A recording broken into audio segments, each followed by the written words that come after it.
Can't get the mic up. How you guys doing?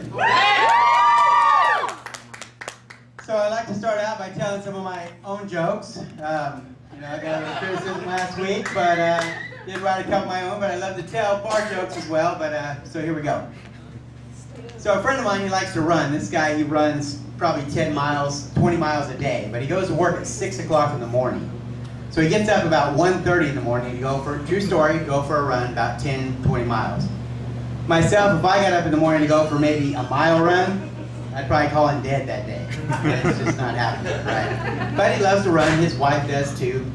They're both avid fitness people, and so she got a gift certificate for a fitness boot camp. Not my kind of a Christmas gift, but that's what he got her. So she goes in and talks to the trainer, and the trainer sits down and says, "So, Mrs. Swasgood, on a scale of 1 to 10, what's your commitment to this program?" She goes, "Oh, probably about a 9." She goes, "Oh, a 9, huh?" So he reaches back and he grabs this big stack of papers and he sticks it down and he says, she goes, "Can I change that to a 4? I tell you what, if I went in there for this fitness program and they said, "Mr. Sperry, on a scale of 1 to 10, what's your commitment to this program?" About a 1, a 1.5. I said, "Thanks for coming in, you fat ass. Why don't you grab a cheeseburger on the way home, buddy?" But anyway, speaking of food, so a couple of my favorite foods now is a blue waffle. Oh. So I don't know if you ever heard of this. No. There's two meanings to a blue waffle. So the first one is probably something you're going to find at Denny's or IHOP. Maybe you take your kids there, a little butter and syrup, a side of bacon on it. Sounds pretty tasty, right? Well, the second kind of blue waffle is a nasty vaginal STD disease. True story. Look it up. That's what it's called, right? So here's my question. So a lady goes into the doctor, she goes, "Hey doc, take a look at this, huh?"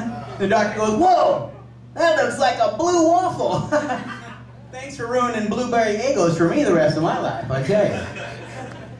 So here's a word of advice, guys. If you ever pick up a girl at a bar, and she goes, "Hey, you want to come back to my house for some blue waffles?" You better tell her no thanks. I'm good. She's not offering breakfast the next morning, that's for sure, guys. So we'll go from breakfast to lunch. So another food that's got two meanings is a chili dog. So a couple of people over here have heard of chili dogs before. So the first kind, you probably all had a nice hot dog, some chili on it, some cheese, maybe some onions. Top it up with a cold beer. Sounds pretty good, right? Well, the second kind of chili dog is when you take a shit on your wife's chest and you titty fuck her. You take a shit on your wife's chest and you titty fuck her. Okay? Disgusting, right? Yes. Disgusting. So here's my question.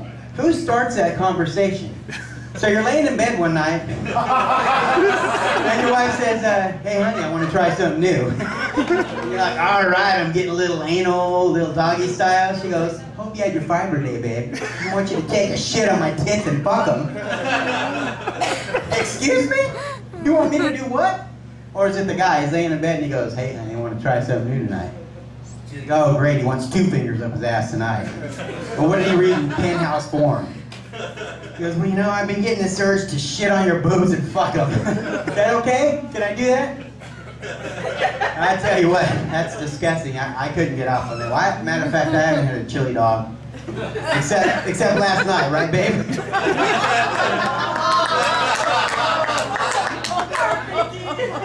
Oh, that's my wife over there. You know, I love her. We actually went down to Santa Monica a couple months ago. True story. And we ended up on a nude beach.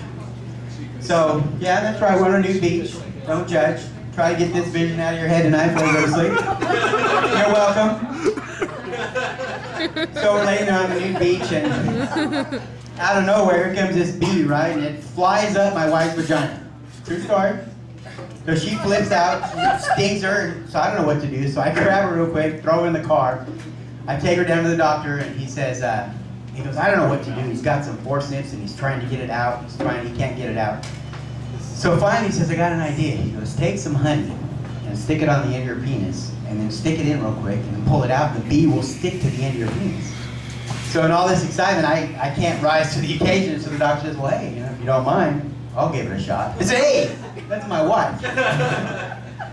But, you know, I can see she's in severe pain, so he gives it a shot, and he gets on top of her, and he mounts her, and he sticks it in real quick. He sticks it out. He sticks it in again. After about 2 or 3 minutes, I said, hey, what the hell do you think you're doing? He goes, change of plans, we're going to drown the little bastard. That son of a bitch, I'll tell you what, no more nude beaches for us. That's for sure. You know, my wife, I love her to death. I just talked about her. She likes to talk a lot during sex. Matter of fact, the other day she called me from a hotel room.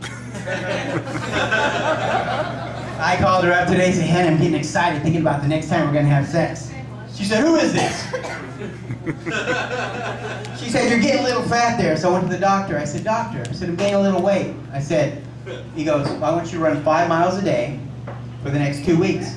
So I called him up after 2 weeks and said, Doc, I'm 70 miles from home. No respect, I tell you, I love Rodney. He's one of my favorite comedians.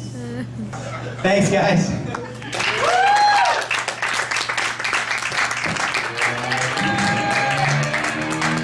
Y'all give it up one more time for AES.